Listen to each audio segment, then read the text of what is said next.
As musicians, our creativity is our most important asset, and in this video, I'm going to give you 6 steps you can start implementing today to expand your creativity and access inspiration in any moment. In my opinion, the biggest lie we tell ourselves as creatives is that inspiration is something that only strikes in a moment and can't be controlled. We feel like it's something we need to wait for instead of something that we have easy access to. But I like to think of creativity as a muscle that we can build. Just like going to the gym every day and lifting weights to build our physique, we can do daily practices that strengthen the muscle of creativity. The tips I'm going to give you today are essentially systems and habits that we can put in place to start generating that energy of inspiration. So let's dive right in. Creative tip number 1 is simple. Show up consistently. Set aside a specific time every day or every week to work on your art. Just like scheduling a workout at the gym, schedule your creative time, a block where you can sit down with no distractions and dive into your craft. The exact amount of time doesn't matter as much as consistently hitting that window. Even if it's just half an hour once a week, that's totally fine. It's better to be realistic about what you can manage and focus on showing up regularly rather than trying to block off huge chunks of time. What's so powerful about just showing up is that the act of doing will often spark inspiration. We make the mistake of thinking inspiration needs to strike before we can create, but I want to challenge you to see inspiration as the byproduct, not the fuel.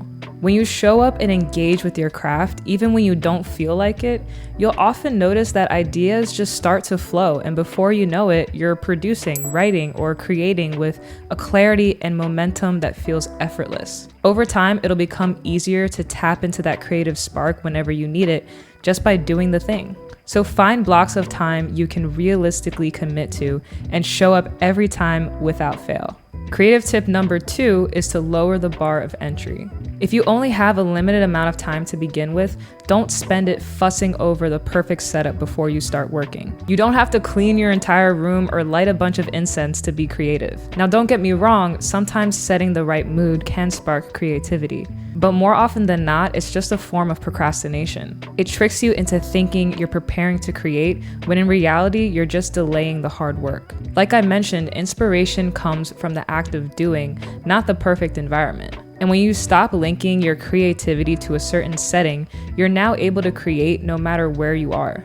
You could be driving to work, doing the dishes. Some of my best songs were written in the bathroom of the office that I worked at for 7 years. So you're actually empowering yourself to create anytime, anywhere, by not needing the perfect setting to do so. Now for the next few tips, I want to give you suggestions on how you can structure your creative sessions. So tip number 3 is to create restrictions for yourself. We usually think creativity comes from having unlimited options, but in reality, too much freedom can overwhelm us and stall the process. Restrictions actually sharpen our focus and force us to dig deeper. One way to do this is by giving each session a specific goal. Instead of trying to do everything at once, zoom in on one area. Maybe just building the drums for a track or focusing only on writing the bridge of a song. By narrowing your focus, you're able to go deeper, make faster progress, and use your time more efficiently, especially if you only have a short window of time to spare each day. Another way to restrict yourself is to intentionally limit your tools or time. Try producing a song using only stock plugins, or writing a full song in 30 minutes, or creating an entire poem about a single leaf. These self-imposed boundaries challenge you to make quicker decisions, remove the fluff, and challenge you to explore different creative routes. So don't be afraid to box yourself in. By setting the right kinds of limits, you'll actually unlock new levels of creativity. Tip number 4 is create something using an alternative art form. This tip is gold because we're still exercising our creativity, but when we're not working within our main medium of art, it takes away a lot of the pressure that we unconsciously put on ourselves to be good. And it makes sense that when you're spending a lot of time developing your craft in a certain area, you expect a certain standard from yourself. But we tend to forget that art isn't meant to be perfect, it's meant to be messy. And when we're creating in a medium where we're a beginner again, we don't care as much when we're terrible at it. It doesn't hurt our ego to suck at painting if we're a musician, or to fumble around on the guitar if you're a videographer. In fact, that freedom makes it more fun because the expectations are gone and you tap back into that childlike, pure creative energy, which is the energy we should be creating from all the time. You can also choose an art form that's related to your main main craft, so it strengthens your skills in a fresh way. For me as a songwriter, my alternative art form is poetry. Poetry was actually my first love, and writing poems helps me sharpen my lyricism, but it feels like practice rather than pressure. The same could work for you. If you're a painter,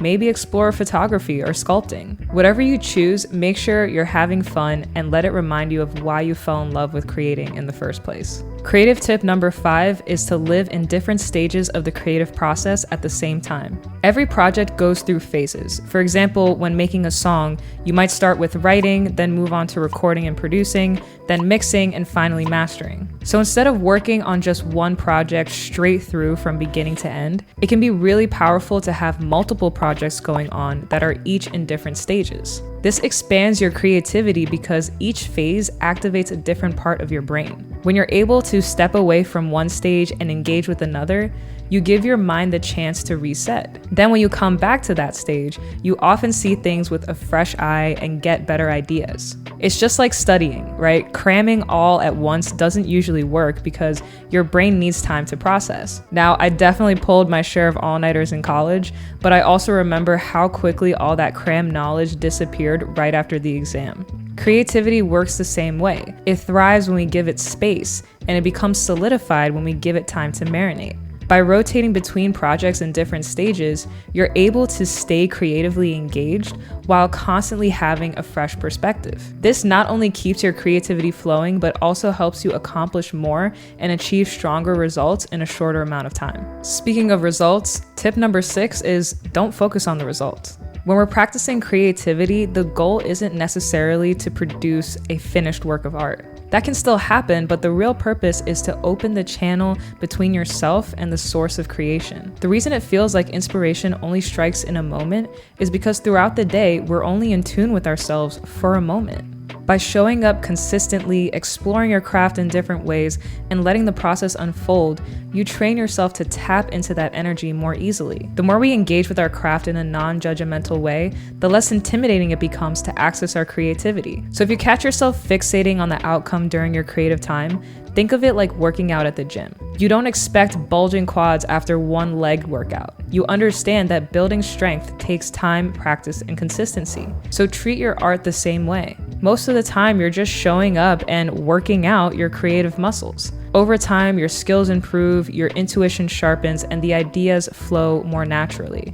You're not just making art, you're practicing the art of connecting with the divine source of creation. And with regular practice, that connection becomes effortless. And those are my 6 tips on how to access and expand your creativity. Now, when it comes to your creative time, you don't have to rigidly stick to these tips. If you feel inspired to produce an entire song start to finish, then go for it. Follow your gut. But if you are feeling stuck and wondering what you should do next, these tips are here to give you options and help you build a system that keeps you moving forward.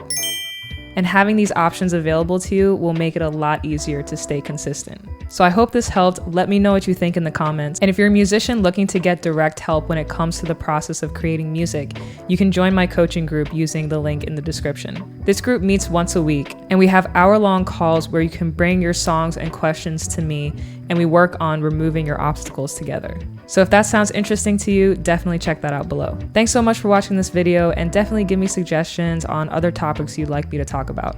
I'll see you in the next one.